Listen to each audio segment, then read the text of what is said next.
Mhm.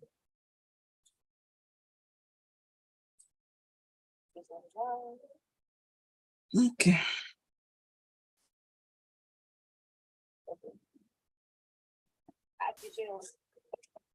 What about YouTube live?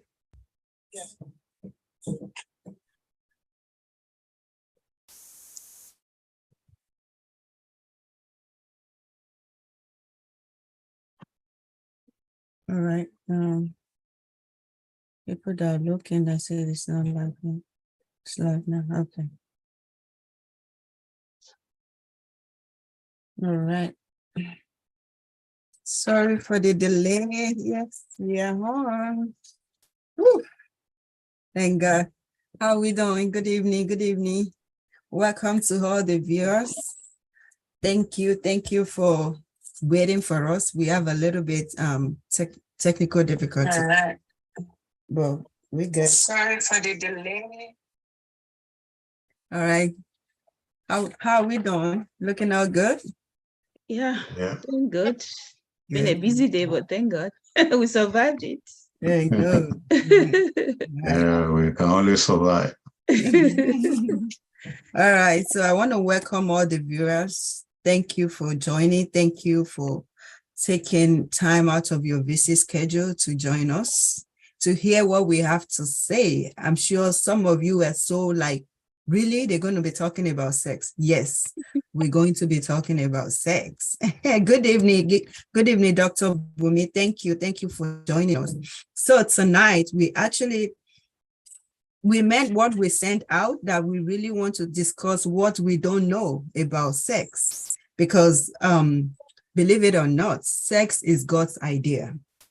So in marriage, it's a gift from God. So there is a need for us to educate ourselves so we can actually benefit, enjoy all the goodies that God has for us, with our spouse when it comes to sex. So tonight I have our two speakers. They are more than able and capable through the help of God, to educate us, and they are ready to answer our question. This is not a church setting, so be ready to say the way it is, Yes. So ask your question. If you cannot ask your question via the chats, on YouTube or on Facebook, you can send it to you can hire me on Facebook, or you can send it to my email at harmonyinmarriage@gmail.com, harmonyinmarriage@gmail.com, and I will read it out on your behalf. Nothing to fear. You are safe. All right. So welcome again. Welcome. If you have to grab a cup of water, we're going to make it so relaxing. And we are just here to enjoy ourselves and to learn, from each other. God will help us in Jesus' name. Amen. Amen. So like we said, we're going to be learning about sex or discussing about sex. So I want to throw this first question to our guests. What is sex and why sex? What is it and why it is? Ladies first. All right, I'll go first. Well, sex basically means. Oh, sorry. Can you introduce yourself, please? Oh, okay. Introduce yourself. Like, sure. People that are talking to us, they are well read, they are educated, they are, so just introduce yourself. All right. Good evening, everyone. And I want to first of all say thank you to Harmony in Marriage for inviting me. We are all learning here. I mean, nobody is a sex expert here tonight. Even if you're a sex expert, you are still learning. So my name is Omoboye Ogunshuyi. I'm a nurse practitioner by profession. I started my nursing profession in 2013. I graduated from Bowie State University, both for my bachelor's and my master's. Go Bulldogs. All right. So yeah, and I'm a child of God. So yeah, basically that's all about me. By the grace of God, I'm married and I'm blessed with children by God's grace. So when we talk about the word sex, Basically, simply put, it's just intercourse, sex, penetration of the vagina by the penis. Basically, that's what sex is. So I mean, that's the basis of our discussion tonight, because we really want to know, like, what are the things that are really important for you to actually enjoy the whole sex, the whole idea around the word sex.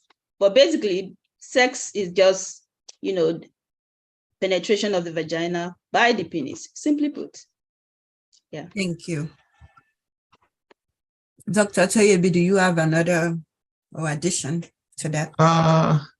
Just a little bit, just like my sister said, none of us can be considered sex expert, but we are going to just put in some words based on maybe what we know, maybe what we've read, and God helping us, we will be able to educate and bless our listeners and our viewers at the same time. Like my sister said, sex in the context of what we'll be discussing tonight means an intercourse between a man and a woman. And it also encompasses all activities that surrounds the particular event. Of course, one of them is the penetration of a man's genital into the woman's genital. But there are other activities that surrounds or that go along that culminate into the penetration thing that we're talking about. So everything taken together will be the focus of our discussion here tonight. Okay, so we are building, like you said, I like that. We are going somewhere tonight. So we are building. So I want to ask our speaker, why is it we understand that, especially out there, people think when they hear the word sex, they think it's dirty, it's nasty. I want you to actually enlighten us tonight. Like, it's sex a sin? Why do we think sex is nasty, to talk about in the open? Because almost every adult engage in it. So why do we,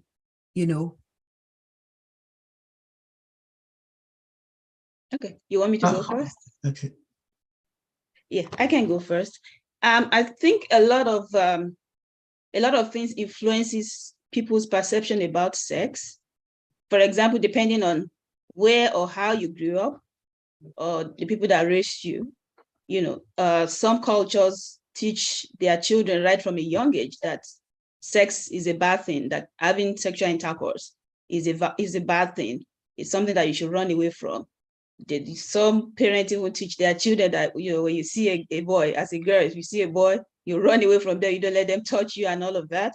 And some people grow up with that understanding that, oh, sex is bad. And even when they get married, they unconsciously carry that belief into marriage, which in turn affects, how or if they are going to enjoy, intimacy within the confines of marriage or not. So, whatever beliefs or teachings that one received while growing up affects one's belief or outlook about sex. Some other life activities also. So maybe growing up, we'll still get into that. Maybe, probably somebody experienced some traumatic incidences, maybe like rape, sexual assault and stuff like that. That also shapes your outlook about sex as well. So sex is not a dirty thing. Sex is a good thing, because when God created man in Genesis chapter 2, I know this is not a church setting, but hey, we can't take God out of it. There's a reason why he looked at the man and like, oh, this man is so lonely, even though he had all these animals, all these flowers, all these trees around him, but there is nobody, like him to keep him company. And there's a reason why God didn't create another person that looked exactly like him. There's a reason why he decided to create somebody with opposite bodily function compared to this man that he created. There's a reason why. And he didn't even teach them what to do. They figured it out themselves. So sex is a good thing, and it's God's idea. God had a reason why he made them male and female. Yeah, basically. It's very, see, this discussion about sex is very, very interesting in the sense that,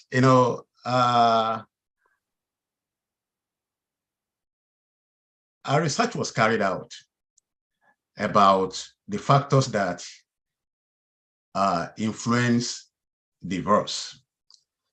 I mean, a couple of factors, but they found out two main factors that leads to divorce.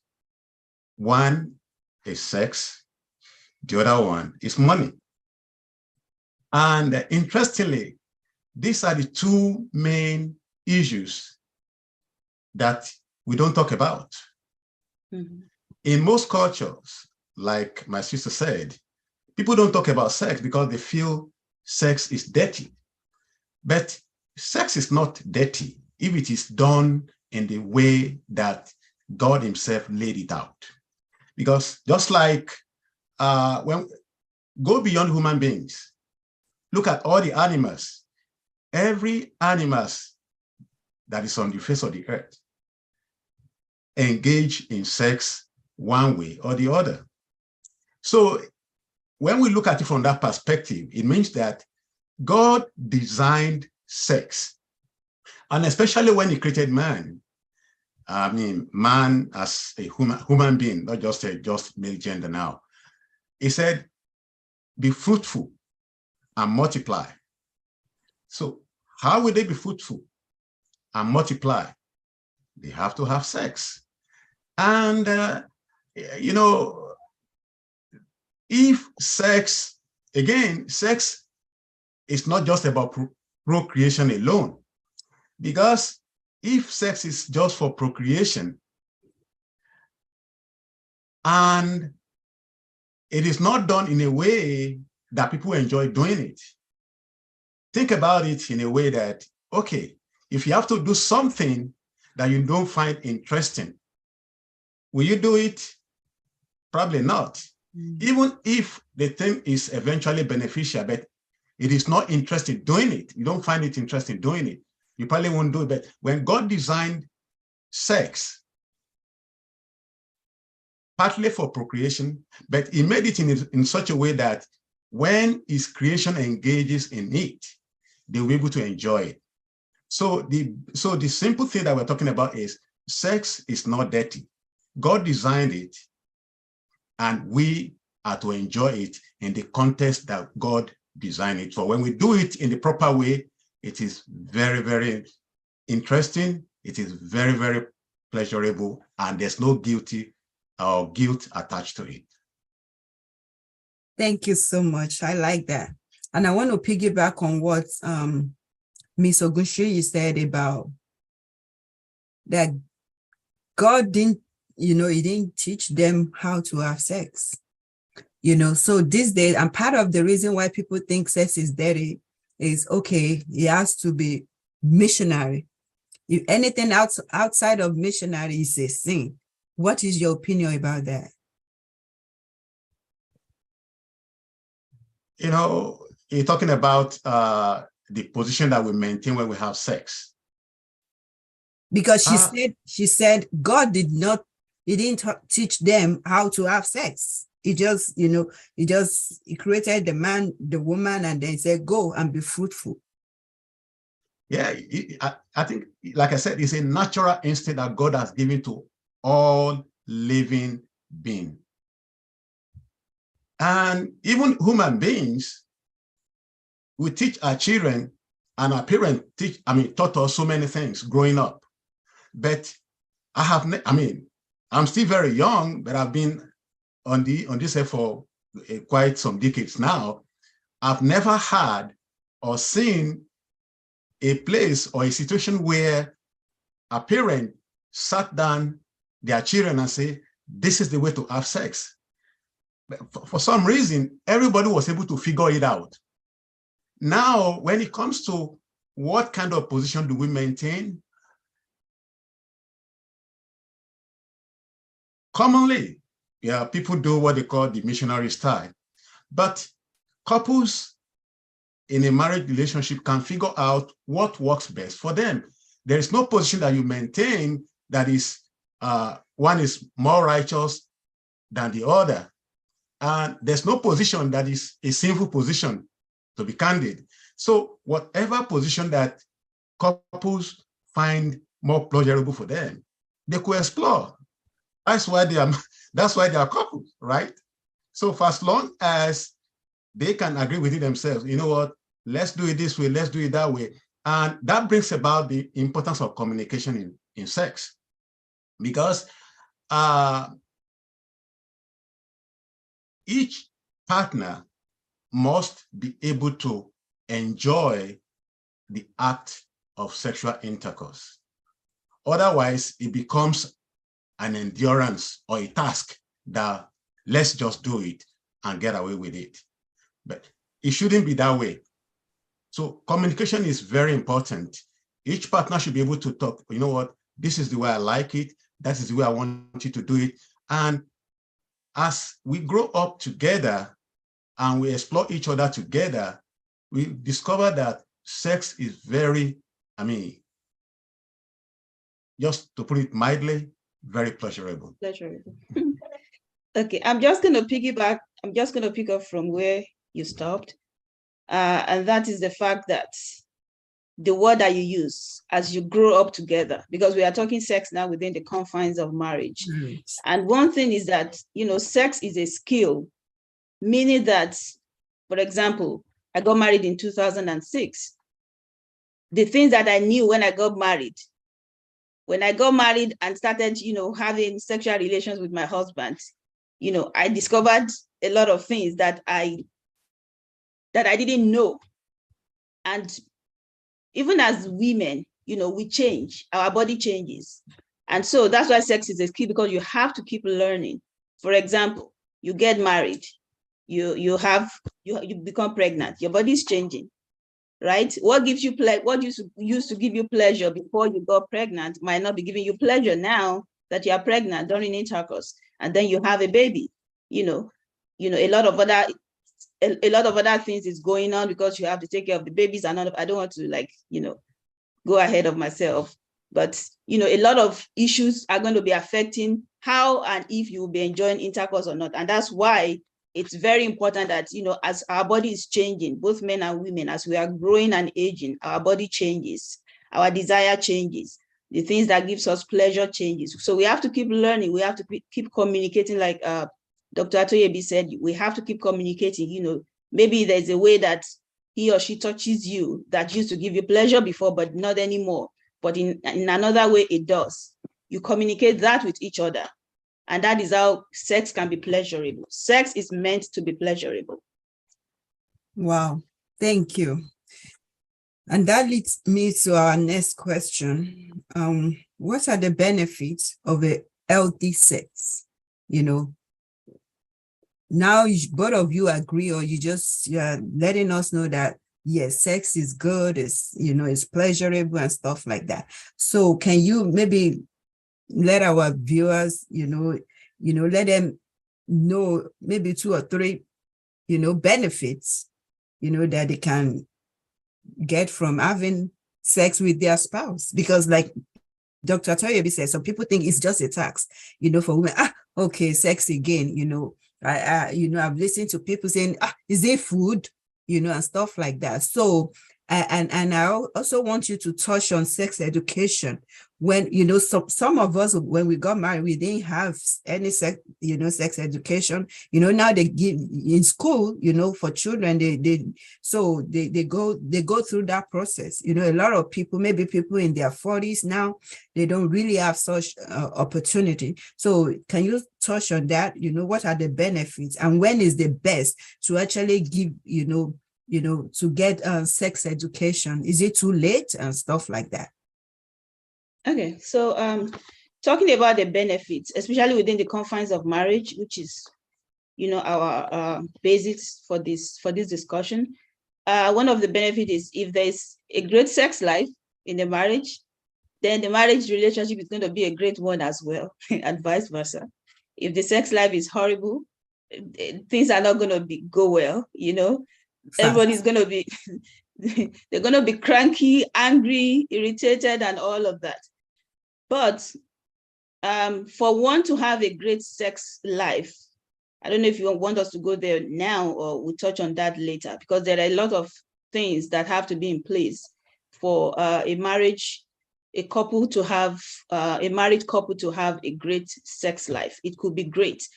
And, you know, like you said earlier, you know, there are times that you see it as if, oh my goodness, you know, must I do it now and all of that? I don't feel like doing it. You know, when you see it as a duty, like something that is like, you know, something that you must do like out of compulsion, not out of pleasure. It happens like that sometimes. For example, you've gone to work all day, you've had a long day at work, driving home in traffic and all of that. You come back home, you have to cook and all of that. And then it's time to have sex. You know, it could come like as if it's a duty, it's an obligation. But, you know, we can make that experience, we can still turn that experience of sex looking as an obligation at that time. We can still turn it around and make it pleasurable for both of us. And that's, you know, hinges back on, you know, communicating our needs, our desires to each other. You know, it hinges on, you know, we'll touch on that later, how we can stimulate each other and all of that, so that despite the fact that you are tired and all of that, you've had a long day, you still, you know, derive pleasure from it. And then talking about sex education, we all know that the age we live in now, you know, there's information out there, whether you like it or not, it's out there. So, you know, it's very important to start educating our kids at a very early age. You know, first you have to start with letting them be sensitized to, you know, their sexual organs, you know, knowing what it is, what it's for and all of that, letting them know, you know, that nobody can touch them anyhow, stuff like that. So you start letting them as early as age of 2, you know, these kids are really smart these days. So you let them know that this is, you know, this is your vagina, this is your penis, this is a private area for you, this is for you only, nobody touches it. You know, it's only maybe when I'm showering for you as your mother, you know, I can touch it because I'm helping you to clean it or whatever. But sex education should start as early as possible. Wow. Awesome. Thank you so much. Dr. Toyebi, do you want to add anything to that? Yeah. You know, sorry, we can't see you clearly. Can you hear me? We can hear you, but your picture. Yeah, I don't know whether it's from my end or. Yeah, I think so. I think. Okay, for as long as you can hear me. It's your camera. Okay, hopefully that will improve as time goes on. You know, to add to what my sister just said, you know, growing up, we often think that it's only men that love sex. But I remember that many years ago, in the country where I grew up, there used to be this weekend newspaper. We call it Lagos Weekend. Is a paper that contains like social and you know, community issues. Interestingly, there is a section devoted to divorce in the customary court in that setting. And when you take the data of the number of men and women that are making complaints, they are more or less equally balanced. And what are they complaining about most of the time? When you ask them, why are you getting a divorce? They will say, my husband is not satisfying me. My husband is not having sex with me. And it goes both ways. What does this tell us? It means that sex is not just what a man alone likes. Everybody, whether man or woman, likes sex. So because I don't know whether it has to do with the setting where we grew up. We often think that it is men that must always initiate sex. And of course, men are open to making the initiation. But there are times that if he keeps doing it and doing it and doing it, there are times that they might feel, depending on the response too, am I being too selfish or something like that? So what am I trying to bring out of this is for us to, as a couple, to enjoy a very peaceful sexual life. Either party should be free to initiate it. In other words, there is nothing that stops the woman from saying, hey, buddy, come on, can we play tonight? You know, it will even make the play more enjoyable because, I mean, if my wife comes to me and say, can we do it tonight? And I'm already in the mood, man, that would be great, you know? So the point here is everyone enjoys it. So, and when we want it, we must be open to our partner. You know, it's come down to communication. We must be able to tell her, hey, come on, I feel like. But at the same time, we must also understand the fact that there are times like maybe we're tired, the other one is feeling horny, the other one is not. I mean, there should be an agreement of, okay, I mean, kind of mutual understanding of, okay, even though I feel like, she doesn't feel like, and I know why she doesn't feel like, she's been out all day, working all day, and now she's tired. Okay. But at the same time, there are times that the woman wants it. The man is not in the mood. Maybe he has had a bad day at work. Maybe his boss has been breathing hailstone and fire over him. So, and the last thing he's thinking about is having sex. But you know what?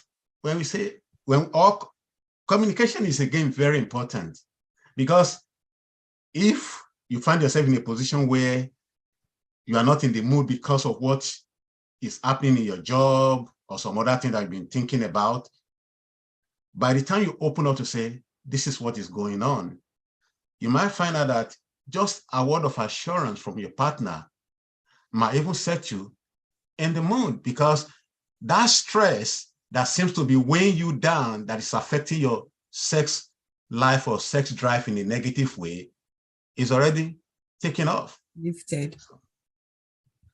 Thank you so much, sir. Thank you. And again, to our viewers, I'm getting a lot of questions already, and I'm going to be reading them out to our speaker, you know, to answer. But if you don't want to share your question on YouTube, you can send it to my email at harmonyinmarriage@gmail.com. harmonyinmarriage@gmail.com. Thank you. So I want to share some of the questions that we have online. But before I do that, you mentioned something. You said you have to communicate and trying to know the reason why she doesn't feel like. Because sometimes as a woman, we internalize things. We keep things to ourselves sometimes, like, I just don't want, all the silence treatment sometimes. So even though you are feeling somehow, if you don't communicate it to your spouse, it can also affect your sexual life, I believe. That's what I get from what you're saying, right? In a way, yes. Okay. So the question that came in while you were talking, say, is foul play godly in marriage, or what type of foul play is considered godly? So does it really matter? I think they're trying to say something like foreplay. Foreplay, yeah. Yes, you see, like when at the beginning of this discussion, when we're talking about sex, I mentioned the fact that sex is more than the penetration of the female genital by the man's genital. There are other activities that comes along with sexual, during the time of sexual activity. Mm-hmm. And of course, when we're talking about what make sex enjoyable, we have to know some of those things. Because, okay, for example, a man can reach the climax in a matter of minutes. If we have to plot that in a graphical form, you can say like that's just like a pointed triangle. It just goes up and down. That's it. In the case of a woman, it doesn't happen that way. If you want to plot the way a woman feels in the course of having sex up to the point where they reach the climax, you can plot it like in the form of a Gaussian curve, for those who are familiar with some of these mathematical terms. You know, a Gaussian, like this, like bell-shaped curve that's kind of skewed to the right. In other words, they start slowly, gradually, until they reach like a plateau and then come down slowly. Now, you will see that those two structures, if we describe it now with the structures, they don't seem to align. Someone is like just going up, straight down.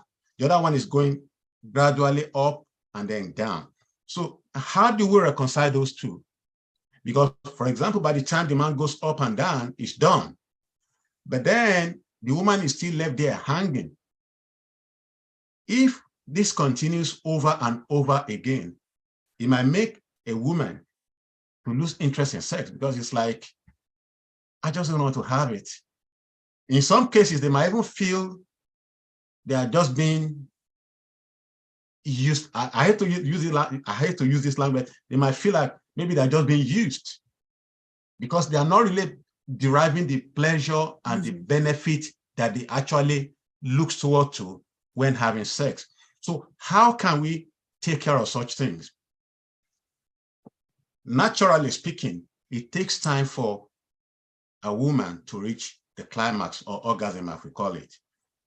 Maybe 15, maybe 20 minutes, depending. And why is that? The reason is, you see, the most sensitive part of a woman's sexual anatomy is the clitoris. That's where the most sensitive part is concentrated. Now, for a woman to reach orgasm, that place needs to be stimulated in a way. Now, in the course of sexual intercourse that involves penetration, that particular part, the clitoris, is not adequately stimulated. If at all it does, it takes a long while. So now, in order to get the woman to the place where they can achieve equal pleasure and satisfaction as the man may have to do some other things. For example, there are some other erotic parts in a woman's anatomy, maybe the breast. In some cases, maybe their ear. Some, you might even find that maybe scrolling just strolling their feet. Also, just finding out what other part of your body make you feel, more calmly, more or less.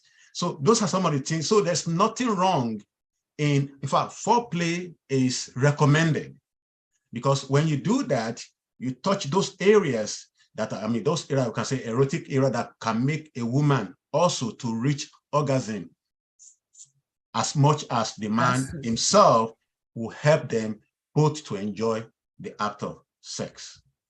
Awesome. Thank you, sir. Ms. Ogunchu, I also want you to touch on that, like being a lady,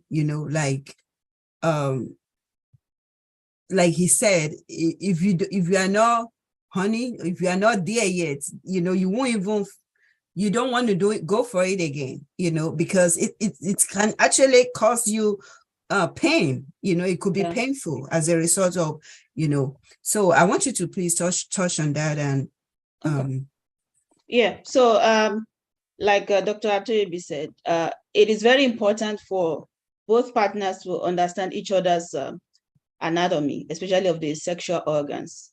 The man needs to understand the anatomy of the woman's sexual organs. The same thing, the woman has to understand the anatomy of the male, of her husband's sexual organs as well. Like he said, the clitoris is more or less compared to the penis in men. The glans of the penis, the glans of the penis is basically the tip of the penis, right? So like if you stimulate the tip of the penis of your husband, I mean, I don't know, except the nerves are completely dead. There is no man that you stimulate the glans of the penis and it will not, be aroused. So the same thing, the clitoris is to the lady. The clitoris is like is the most sensitive part of the female reproductive or sexual organs. So like Pastor Atoyebi said, it is very important because I think, because the main sexual hormones in men is testosterone. Women also have it but in very lower quantities, right? But it is really high in men. So because of these, the sexual drive in men most of the time is really higher than that of the women, especially in the mornings. Excuse me, because in the mornings, that's when men have the highest level of the testosterone. And that's why, you find out that your husband wakes up in the morning with an erection because his testosterone level is highest. It peaks in the morning and then just gradually declines throughout the day. It's actually lowest at night for them. So the man is like ever ready, always ready. But the man has to really understand, just like Pastor Atoyebi, Dr. Atoyebi said, that he has to be patient with the wife. And, that's one of the reasons why some women don't enjoy sex, because the man is ready, he just penetrates, boom, boom, boom, is out. And then the woman is just laying there feeling like, being used and all of that. So the man has to take his time, knowing that he is going to climax, faster than the lady. So he has to take his time with a partner. And that is where foreplay comes in. Going back to the question that was asked, foreplay is very important because that's the only way you can, gradually, it's like, somebody taking the elevator to the 20th floor and somebody taking the staircase to the 20th floor. They will both get there, but, they will get there. One will get there faster than the other person, right? So you have to like work with this person that has to take the staircase instead of the elevator. And that goes back to, like he said, exploring each other's erotic spots. You can't just read over the internet that, oh, women have like 100 erotic spots and just assume that, oh, if I touch my wife's earlobe or my husband's earlobe, it's going to be stimulated. No, you have to learn, what your wife or your husband's spots are. So the husband has to learn that, okay, if I do this to this lady, I've noticed that it gives her pleasure. And, how will you even know that it gives her pleasure? Our body reaction can tell you, the way maybe she moans or something. There's a moaning that tells you that somebody is in pain, and there's a moaning that tells you that the person, that thing is actually pleasurable to the person. So you can learn what gives her pleasure. So the man is supposed to take his time in foreplay so that the woman can also climax. So it's not just going to be him that reaches orgasm. Both of them are going to reach orgasm together. And even when the man eventually penetrate, like you said, you start by, exploring those spots, and then you go to the clitoris. Make sure your nails are well trimmed, okay? Trim your nails, man. Don't go there with those, long, dirty nails, because you're going to introduce bacteria to that area and, cause an infection for your wife. So make sure that your nails are trimmed, are clean, so you can stimulate your wife's clitoris. And as you are doing it, you will know when your wife is ready. And when she's ready, you don't just go in boom, no, you take your time, you go in gradually, you grow in gradually. You can go in, with the tip of the penis and stay there for a little bit, keep stimulating the clitoris, because like I said earlier, the clitoris is like the glands of the penis in the female. If it's well stimulated, it's going to, help the woman to reach orgasm. Yeah, so exploration, foreplay, whatever works for you as foreplay is fine. There is no definition of what should be done, what should not be done. Whatever works for the couple. Awesome. Wow. I'm learning something. Awesome. So, We have more questions, but I want you, I want you to get to the real, to the juicy part of this discussion. So, there are different type of hormone, that actually play a major role when it comes to sex. So I want you to share, impart us, based on what you know as being a medical person, I want you to just touch on those, hormone. We want to learn from both of you. So the floor is open. I'm not going to be asking any more questions at this point, but there's still some question here. But I want you, now you want to teach. So the floor is yours. And both of you, you just take turn. So I think Dr. Who is going first? It doesn't matter to me. I can go first. I'll touch on some and then I'll leave the rest for Dr. Atoyebi. So first of all, I want us to have this understanding that we cannot just treat our sexual life as a unit, right? Meaning that it's not what's the word? Like you cannot compartmentalize it. Thank you, sir. That's the word. He's a doctor. Hey, we cannot compartmentalize it. Hey, it's tongue twisting. Basically, what I mean is you cannot isolate one part of the body and say, this is what I'm focusing on. The other part doesn't matter. No, you are a holistic being. There's a reason why God put everything, connected everything together. Everything has a connection with each other. So if something is wrong with one part, it's going to affect other parts as well. So we have to bear that in mind, that it's not just sexual hormones alone that affects our sexual life. There are other things also that affect our sexual life. And even the sexual hormones on their own as well, they don't just regulate sexual activities, they also do other things in the body. All right. So having said that, I will start from testosterone, which I touched on earlier, which is the main sex hormones in men. It is highest like in puberty, and then it continues to decline as men ages, right? It doesn't necessarily mean that it's going to cause a decrease in libido just because the level is declining. No, not necessarily. And apart from the fact that it's a main sex hormone in men, it controls other things also. It helps in the production of sperm. It's a hormone that comes into play during puberty. As for example, in boys, you see the voice changes. Even in girls, the voice changes as well to a certain extent. And as I mentioned earlier, that the level is highest like in the mornings when the men just wake up in the mornings, and then it dips gradually throughout the day.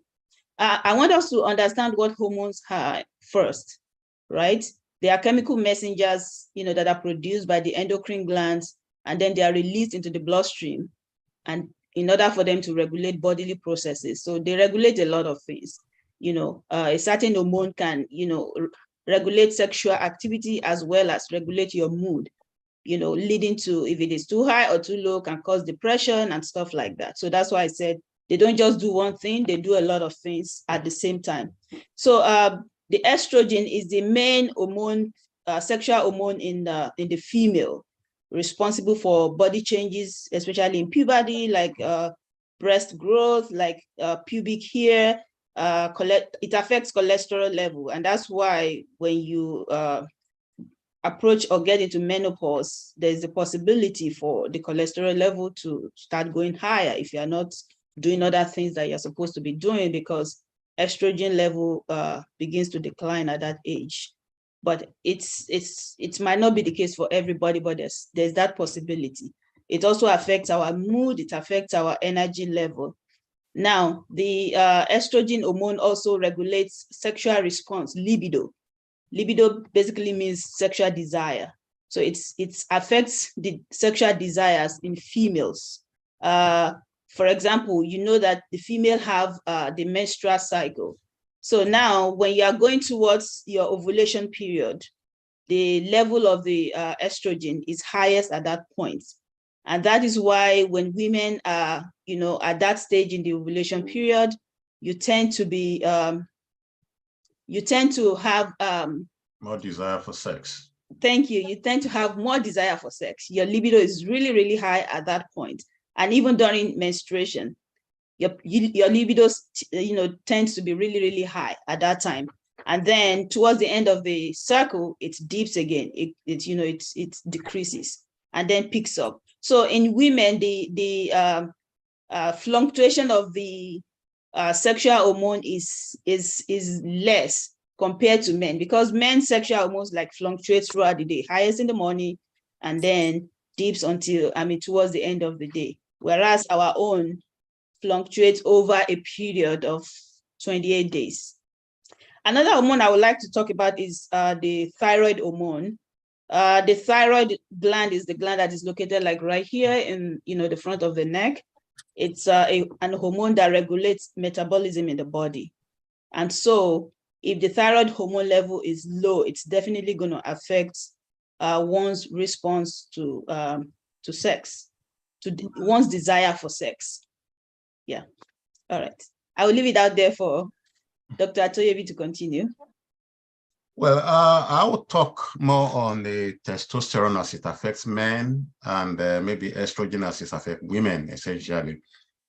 Like we already mentioned, you see, both men and women produce testosterone and estrogen. In men, the main hormone is the testosterone, which, of course, and is the main hormone that drives the libido in men. In women, the collective name is estrogen, but specifically we're talking about estradiol. That's the hormone that drives libido in women. Now, when it comes to men, we know that the hormone begins to, the level begins to increase as a boy person reaches puberty and increases up to maybe or their early 30s because it begins to decline.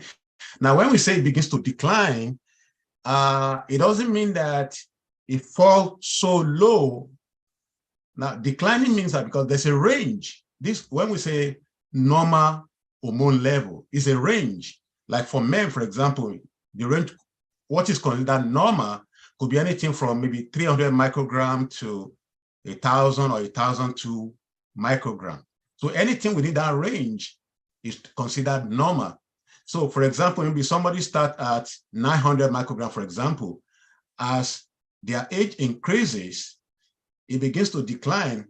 That decline does not mean that it goes below 300, it might dip to like 600. So they still have the libido, but because it's a reduction in what it used to be, the tendency for the libido to decrease is also present. Now, for the women, of course, their own is the estradiol, which is an estrogen. Of course, they have this cyclical thing that happens every month. And because during the period of their cycle, the level increases and peak about the middle of the cycle when they have the ovulation. Somehow, I guess, nature designed it in a way that, okay, the most fertile time will be the most desirable time that the woman will want to have sex. I believe that's the way it was designed, because that's the reason why at the peak of their ovulation, at the peak of their cycle, which is about the middle of the cycle, which is the time that they ovulate, it's about the time that they typically desire, a woman typically desire to have sex. Now, as just like as in men, women too, as they age, the level of their estrogen declines.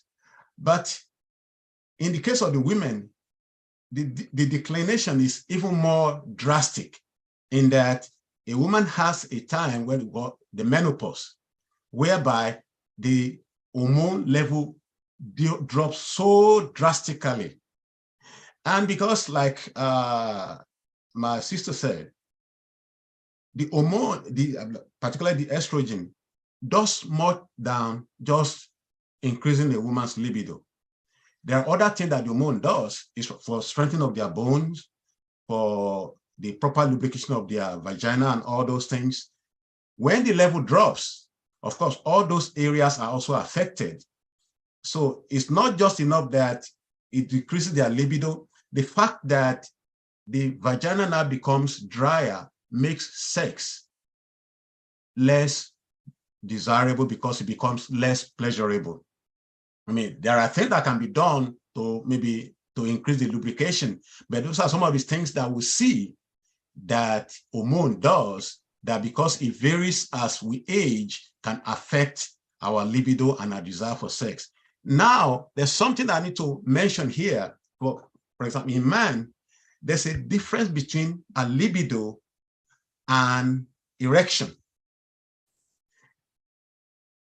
While the two are a little bit interconnected, they're affected by two different things. For example, a man can have high libido, that's a strong desire to have sex, but not being able to maintain an erection. Why is that? Because what happens for a man to have and maintain an erection is different than what is required for him to have the desire for sex. What is the difference? For libido, we talked about the testosterone. But for an erection, for a man to have an erection and to maintain an erection, there's something that happens. That is, there are some tissues in the male genital that acts like a sponge kind of a thing, like a beehive kind of a thing, can talk that way. Now, the blood must flow into those tissues, and then when they flow into it, there's like a lock behind. I'm using the word a lock, but let's picture it this way. You have a balloon. When you blow a gas into the balloon, it blows up. Then you tie it at the back. The air cannot escape. So the balloon stays inflated. That's essentially what happens when a man gets an erection. So the blood flows into that tissue, and there's a system that blocks the blood from flowing back so that the erection can be maintained. And there are certain other, in this case, they're not really hormones, we call them enzymes, that are required for those processes to take place. Now, when those things are not there, a man cannot have an erection.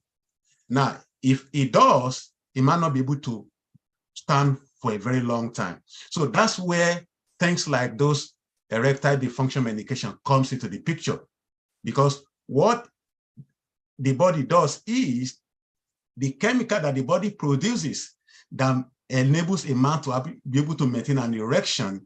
There's an enzyme that destroys that particular chemical. So what happens is the medication the man takes for erectile dysfunction blocks that enzyme from breaking down the chemical that is responsible for maintaining an erection. So I'm just trying to say that so that people will know that there's a difference between, come and say, my hormone is okay, but I can't get up an erection. Why is that? Because the chemicals that are responsible for erection and the one that's responsible for libido are two different things. Wow. Yeah, and then just to add to, since we are on erectile dysfunction, like you said, is it inability to attain erection or to maintain an erection? Like, you know, for example, the man gets an erection and within maybe 10 seconds or 2 minutes, it just becomes flaccid. And erectile dysfunction also has levels, right? Like you said, it's vascular related, meaning that it has to do with blood flow. And apart from, there are a lot of things that can affect blood flow to different parts of the body, and in this context to the penis. It could be because the person is a smoker, cigarette smoking. It can affect blood flow, definitely. High blood pressure can affect blood flow. High cholesterol can impact blood flow. Obesity can affect that. Diseases like diabetes, stroke, or any, for example, maybe the person had some spinal cord injury, can affect blood flow as well. So it's very important that, you know, even if, you know, somebody's husband has erectile dysfunction, it's not the time to, body shame the man or, talk about the issue to the man in a negative way. It's a time to look inward and try to see what are the things that are causing this. Is it, vascular related? Is it neurologically related? Are there things that we can do if it's a disease condition? Are there things that we can do if it's high blood pressure, if the man is a smoker, if it's high cholesterol? Are there things that we can do, medications that we can take, to combat the problem?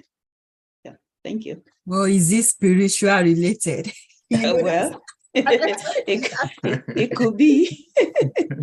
Well, back in Africa, that's the only belief. If the man cannot achieve an erection, it's a spiritual attack. But it's not always it. I'm not ruling that out, but I'm just saying there are a lot of other things that affect, even medications that we take affects. There are some medications that affect our libido, some antidepressants, some blood pressure medicine, like they call them the beta blockers, Dr. Atoyebi. Some of them have the side effects of, decreasing your libido. So it's very important, if your husband has this kind of issue, to talk to your primary doctor about it. Is it medication related? Do they have to switch his medication around to combat the problem? Awesome. Thank you so much. I'm really enjoying this. Thank you. So we have some questions, hard question that just came in. But before we get to that, I just want to continue on this hormone discussion. So all these hormone that you mentioned, are they stronger in men than women? I know you touched on it, but it's part of what we have down as one of our questions. So is it stronger in men? Because most of the time you find out that men are more excited, interested when it comes to sex. So is high in men than women? No, not necessarily.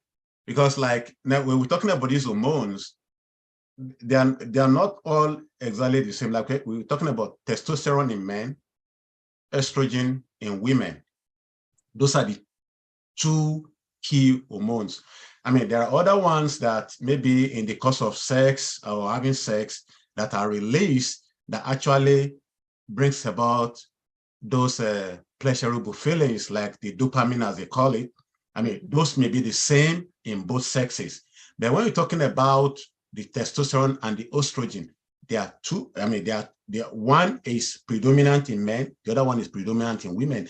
But the other aspect that we also have to look at when it comes to sex is sex. There are dimensions to sex. There's the physical aspect of sex, the psychological aspect, maybe you can say the spiritual aspect as well.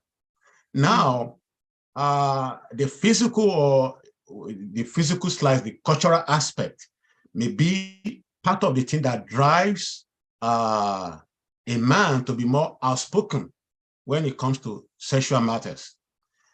It could also be the same thing that makes a woman to be more reserved when it comes to sexual matters. For example, a man, not only that, by reason of the kind of hormone that they have, they're kind of focused. They are ever ready. Come on, go, go, go. And they are not ashamed of talking about it. I mean, I do know that maybe when we were growing up, maybe much younger, men don't find it difficult talking among themselves about their girlfriends. I don't know whether ladies do that too.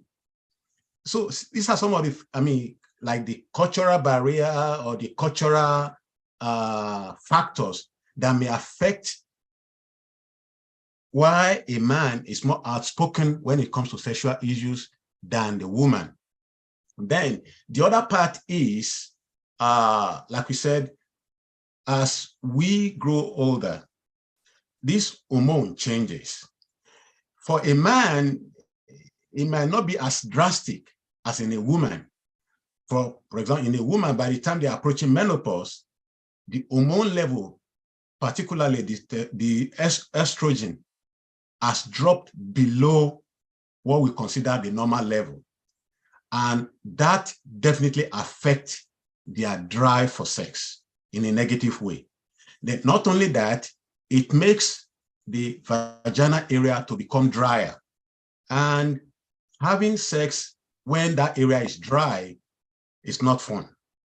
For a woman, it's not. So these are some of the things that can influence how each sexes, whether the man or the woman, react or relate to sexual matters. Thank you so much, sir. And just to piggyback on what you said, and that's the first thing, the very first thing that that you both mentioned earlier, that communication, because don't just say, oh, okay, I'm going to have sex and that's it. So you have to be able to communicate, be free around your spouse, let them know how you feel. You said something about guys discussing about their girlfriend and stuff like that. I don't think among ladies, no, it's not the same story. I mean, because of the shame, like, okay, what is this person going to be thinking about me and stuff like that. And especially in marriage, sex in marriage is a good thing because it's God's idea. So yeah, we can learn from each other, but we don't look at it like that, like, oh, we think it's dirty. I can't talk about sex, with Miss Oguchi, like, oh, I feel certain way when it comes, for example, I don't know, like, I think I was in a group of ladies who were talking about what is this science thing behind going to the bathroom before sex. Most women, when they're about to, so I actually want both of you to touch on that. What is the science behind it? That one is an interesting one, but if there's any science behind that one at all, it's not a hard science. This is so funny. I had somebody was like, a guy was saying something like, he's so scary. Like, one day I went to look at my wife in the bathroom. What is she doing? Like, what do you have to go to the bathroom? You see, like I said, if there's any science at all concerning that, it is not hard science. You see, we have to understand the female genital anatomy to be able to understand why that could be the case. Like, for example, you see, for the woman, the place, okay, for the man and the woman, the urine is stored in the bladder, okay? But in the woman, the place where the urine comes out is not the same place where the penis goes when they're having sex. Whereas in the man, the place where the urine comes out, we call it the urethra. And the place where the sperm comes from the first deferens, there's a point at which they connect. In other words, they connect at a point and both has to come through the same route to be able to get out. That means for a man to pee, it has to come through a particular duct. It is that same duct from which once the sperm gets into that duct, that the sperm comes out from the same duct too. Now, the implication of that is a man cannot pee and ejaculate at the same time.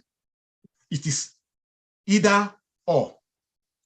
That means when a man is having sex, even if he feels the urge to pee before that activity begins, that urge goes away because something is taking the place where the urine would normally want to take. So, and the two cannot happen at the same time. In the case of the woman, it is not so. The penis goes into the vagina or the cervix, we can say, whereas the bladder opens through another route. Now, the issue with that is if the woman feels the urge to pee before sex, it might be advisable for her to do that. The reason is if she doesn't, now the pressure that comes with, like going in and out during the act of sex creates a pressure on the bladder. And because the route through the urine comes out, it's not the same place where the penis is. That the pressure on the bladder can force the urine out. Again, you see, the sensation that one feels when one is about to pee is similar to the sensation that one feels, particularly that they feel when they are reaching the orgasm. So now, the feeling that, oh, I'm about to pee when I'm having sex can even affect their or delay their reaching the orgasm, because they might say, oh, maybe I want to pee, let me block it. In a conscious way, they want to block the peeing from coming. So the issue is there's no science behind it per se as, okay, you must pee before you have sex. No. But if the bladder is full, it is advisable that, okay, maybe they should pee in order to prevent an accident of urine leakage in the process of having sex. I don't know whether that answered the question. Yeah, that makes a whole lot of sense. And I hope that answered, the question for that person. But yes, that is so true. That is so true. Thank you so much, sir. Thank you. All right. So, in line with what we've been discussing about hormone, can the happy hormone, I said it's happy hormone. So can the happy hormone be suppressed, as a result of, can it be suppressed directly or indirectly as a result of maybe your culture, your upbringing, if it is suppressed, can you reverse it? Oh, okay. When we're talking about you said pleasure hormone, you said? Yeah, all the hormone that you guys were talking about, can it be suppressed? And if it is, can it be reversed if it is, I would say the simple answer would be no, but I will have to explain, because when we're talking about suppressing it, can we stop their production? It depends. Because like another thing about, you see, when we're talking about hormone, for an hormone to carry out the function that they are designed to do in the body, they have to attach themselves to certain things that we call receptors. Whether we're talking about testosterone, we're talking about the oxytocin, we're talking about dopamine, we're talking about estrogen. Yeah. All of them work with what we call receptors. In other words, they have to attach themselves to certain receptors for them to be able to effect the actions that they elicit in the body. Now, how can we modulate such action? Two ways. We can create another chemical that will either compete for that receptor site. In other words, say for example, you have two birds. They feed in the same can, but one is faster than the other. Now, if you want to stop the one that is faster from eating all of the candy, let's say for example, you put the one that is slow to cover the feed. I don't know whether the term I'm using is making sense. So essentially, you can use another chemical that will attach to that receptor without producing the action that the main chemical produces when it binds to that receptor. So we can block the action of either the hormone or the enzyme without stopping their production. And that is the basis of which many medication works in real sense. The other thing is, in the natural setting, there are also processes in the body by which some of these hormones are destroyed naturally. For example, when you talk about dopamine, for example, when you have sex, dopamine is one of those neuromodulators or neurotransmitter that is released that causes that feeling of excitement and pleasure. Now, can we suppress the release of dopamine? Maybe, but is it desirable? I don't think so. Now, can we stop dopamine from can we like shorten the effect of dopamine? Yes. And the body has a natural way of taking care of that. How does it do it? There are other enzymes that are present in the body that can destroy dopamine. Now, so there are two natural ways. Either they are destroyed by another enzymes, or they are taken back. We call it a reuptake system. That is, once it is released and it's done what it's supposed to do, the system has a way of recouping it back and packaging it and keeping it for another day to be used. So those are some of the things that can be done. Now, so generally speaking, their activity can be blocked. But when we're talking about blocking them permanently, unless we have another intention, then it may not be a good idea to want to block certain hormones permanently, because like I said, many of these hormones, they do much more than involved in sexual activity. There are other things that they do in the body. And when we block those things permanently, those other things that they do will also be blocked and may not be the kind of thing that is desirable for such an individual.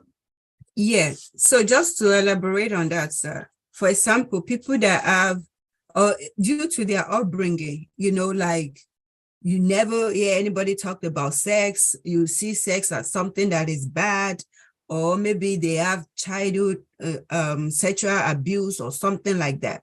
So I think that's more, you know, that's the question. So due to that, I mean, my thinking is because of that, that could suppress, you know, that because of that, they might not have interest, you know, they might not have interest. You know, you hear story about couples having misunderstanding when it comes to sex, like, I don't even feel like it. I don't, you know, like, you hear story about husband touching their wife like she's not feeling it, you know, the way she's acting like a wood, you know all those. If you don't mind, I can speak to that. Okay. Because I mean, what you just described right now is actually not necessarily related to hormonal levels. Yeah, it's not necessarily related to that, because like we said at the beginning, we can't compartmentalize the our sexual life. Mm-hmm. It's everything is all interwoven, everything is all related. Like the case that you just described, maybe somebody growing up was abused or raped. That creates some kind of psychological trauma in that person. Mm-hmm. So definitely every time the husband comes around, you know, to make love with the woman, she's probably going to be remembering, you know, the scenario, the scene of how she was raped. And that's going to definitely cause the muscles of the pelvic muscles to contract instead of them to relax, you know, for adequate lubrication and penetration to happen, right? So it's not just hormonal related. There are a lot of other things. Sociocultural issues can affect one's response to sex, one's desire for sex. Maybe physical issues as well. Maybe they have health issues. If you are sick in one part of the body, you may not really be thinking of having sex, right? Other things like maybe a woman having maybe fibroids or endometriosis or ovarian cysts can also cause pain when they're having sexual intercourse as well. Maybe emotional abuse can also cause somebody to not have a desire for sex. Like maybe the husband is always body shaming the woman that, look at you, you know, your breasts are so flabby, you know, you don't even look attractive, stuff like that. Things that could affect somebody, you know, what did you say? I said psychology. Yeah, that can affect you psychologically, can limit your desire for sex. So it's not just about hormones alone. It's also about a lot of other issues, maybe lack of privacy. Maybe your living situation is not really conducive for you to have sex. Maybe you guys are probably living with another family. It's going to affect how free you are going to be mentally. You have to be mentally prepared, mentally ready for you to enjoy sexual intimacy with your spouse. Maybe aggression on the part of the man as well. A lot of issues affect one's response or one's desire for sex, not just hormones. Okay. And like you said, you cannot just decide that, oh, okay, I have hormonal issues. I think it's hormones that are affecting me and I'm going to just block it. I'm just going to take medications that will just stop me from producing these hormones. These hormones don't just regulate sexual function, they also regulate other things in the body.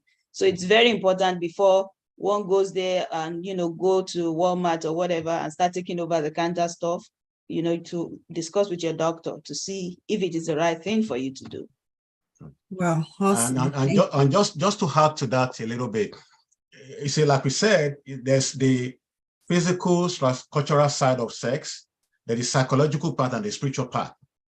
Now, we can also not take out the fact that, just like Sister Boye said, there could be medical issues. That is, because there's something they call female sexual interest / arousal disorder. That's a kind of, it's a treatable disease in which a woman just doesn't have interest in sex at all. So that is a medical issue. But how do we separate these things? If an individual is thinking maybe they're having sexual related issues, that's the place where sexual therapist comes into the picture. The sexual could be their doctor, it could be a psychologist, it could be a social worker who will be able to evaluate them in totality and know exactly, okay, why is this happening? Is this because of medical issues? Is it because of maybe psychological trauma or whatever? So that in being able to analyze that person on an individual basis for them to be able to determine this is the way to take care or to solve these particular issues will go a long way also. Thank you so much. Because of our time, I will just throw the last question out there and then we're going to wrap things up. So let me read the question. So it's about, the person said that our religious women, and I just want to summarize the whole thing. I don't want to read the whole question, but it's more about oral sex. So says, how do you balance it? Like, okay, it's something that the husband like, but the wife don't really, the wife sees as something that is so dirty. They don't want you to go below their belly button, during this ad, So like, how can we, what would be your suggestion or advice? Because of all these things, some men end up going out, like I remember back in the days, this movie, The Brothers, the husband tried to get head from the wife and the wife wasn't giving it. So he tried to find alternative, but thank God for the kind of person he is. So he couldn't really cheat on his wife. So he went back home and communicate, talk about it with the wife. So this is a real talk. I mean, it's a big deal. So what is your suggestion? So I think you answered the question yourself. You just mentioned communication. So like in a situation where one has a fantasy, it's very important to communicate your fantasies with each other. I mean, we've been talking communication since we started. It is very, very, very, very important. Like, okay, this is what I want. And then we'll talk about it. And then we come to a compromise, right? So, and then it's very important that we understand each other, because like we said at the beginning, it's a skill we are supposed to explore. I think there's a reason why when God brought Eve to Adam, he didn't say, this is how you should do it, right? He didn't tell them, because I think probably he wanted them to explore, to find out themselves how to pleasure each other. It's not written in the Bible that God says, do it this way. This is how you should do it. There's nothing like that in the Bible. So we should communicate our fantasies with each other, that this is what gives me pleasure. Why don't we try this? And even if the other person is not up to par, you try to work at their pace, try to, strike some level of compromise, work at their pace. Maybe today you are just like, massaging the penis, the glands of the penis, next time just make sure that you try to work at the pace of the other party that is not really into what you are doing until they become very, very comfortable with it. And when it comes to oral sex, some people are more comfortable with using a condom to do oral sex on their husband because, you know, they feel like it's nasty.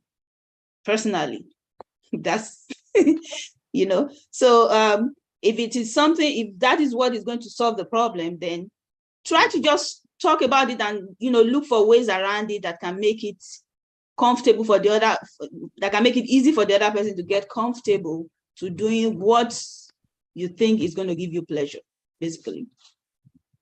Awesome. Thank you so much, Dr. Toyebi, do you want to add anything to that? I think Sister Boy said it all. If I'm going to say anything, it's just that there are situations where each party will feel strongly about certain things. For example, there are women who will probably like the oral part, whereas the man wouldn't. There are also the other way around, where the man wants the oral part, the woman doesn't. And I think the key thing, like we already said that before, is communication. Now, we should understand that even in sex, there are certain things that we probably just don't like or don't want. And we must be able to accommodate each other when it comes, I mean, for as long as it's not something that is out of the ordinary. I mean, what I mean is, like, it's not like, okay, you cannot penetrate me with your penis or something, but something like, okay, I want oral sex, the other one doesn't want. She wants oral sex, I don't want. Those areas, I believe couples must be able to understand in that area and maybe give themselves other things that they can do that will satisfy each other without having to go into area where each other find a little bit detestable. But everything still boils down to talking about it. Because if the husband say, I want the oral thing, the woman just didn't like it. And or the wife wants, I want the oral thing, and the man just can't do it. In that kind of situation, there might not be a middle ground, but they can come to they can devise a way by which both of them can be able to achieve what they want to achieve without either one feeling that, oh, I'm being made to do what I'm not really comfortable with, both ways.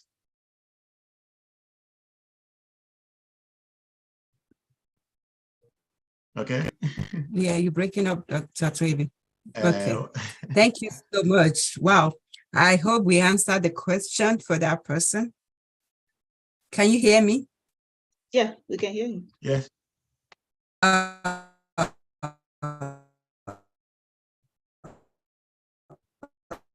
Now you're breaking up.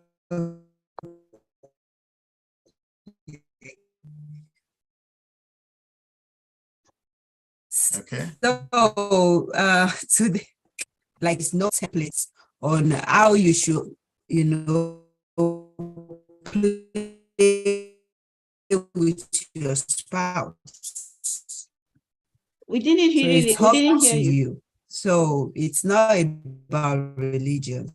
Your spouse, enjoy each other, figure it out, you know, find out what makes you happy. So sex, your wife or your husband is not. Can you hear me now? Yeah, but you're breaking up. Yeah, you're breaking up. Can you hear me now? No.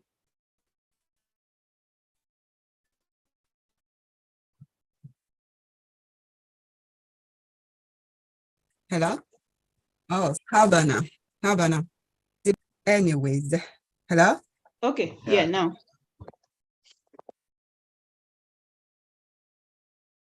Hello? Yeah. Can you hear me now? Yes. Okay. Yes, we can hear you. So But it's going in and out. just We can't hear you anymore. in conclusion, I was okay. Since you can't hear me, Yeah, they're talking about the bandwidth is low or something like that. Yeah, then it's the signal. Oh, yeah. Mr. Just could give us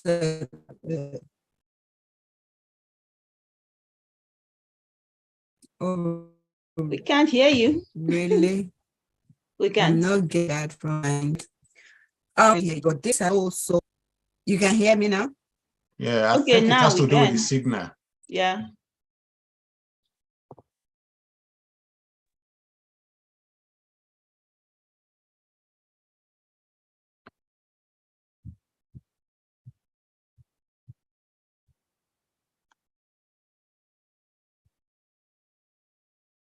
Hello?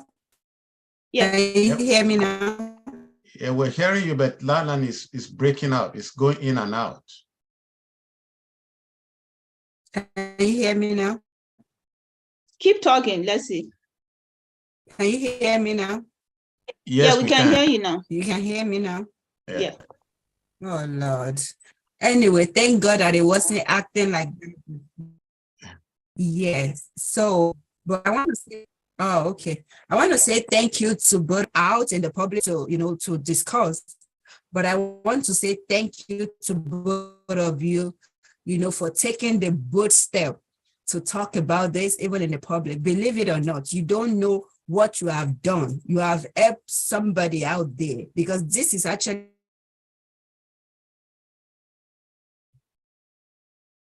Now you're out again.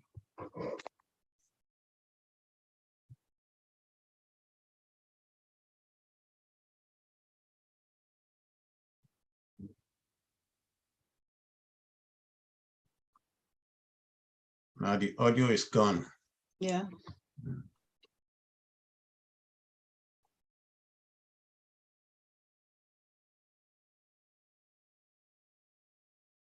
thank you to all our viewers.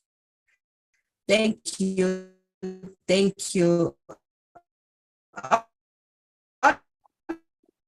I'm saying is thank you. I don't know if you can hear me. We can hear you. It's okay.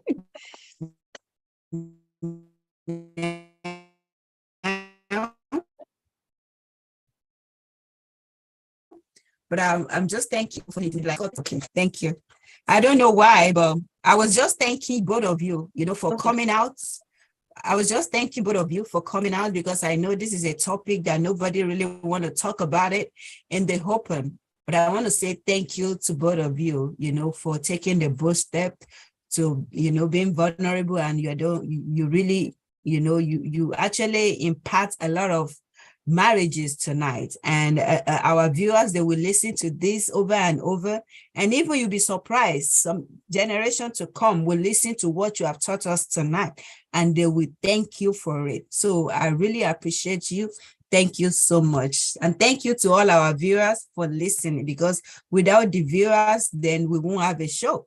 So thank you so much. God bless you both in Jesus' mighty name. Thank you. Amen. Thank you It's an honor. for the All right, invite. thank you. You are serving humanity, and God will reward you. Amen. Amen. Amen. Thank you. Good night. Good night, everyone.